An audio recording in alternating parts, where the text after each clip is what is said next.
Yo, welcome back to the channel. In this video I'm going to walk you through an easy step-by-step guide on how to change phone number on crypto.com. So to get started with a quick guide, the first thing to do is to launch the crypto app on your mobile, then log into your account using your account credentials. Then from there you have to tap on the profile icon, usually at the top or the left right of the screen, depend on your app version.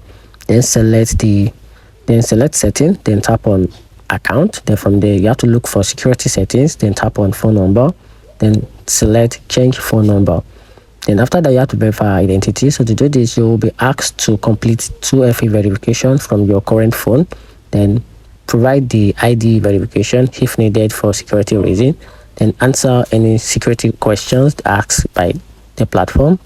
Then you have to enter your new phone number, then you will receive a verification code which is in SMS on the new number, then enter the code to confirm your process. Then after that you will see a confirmation message saying your phone number has been updated, and you may also receive a security email notification. And that's it. Find the video out before, turn on the notification button and subscribe for more. Thanks.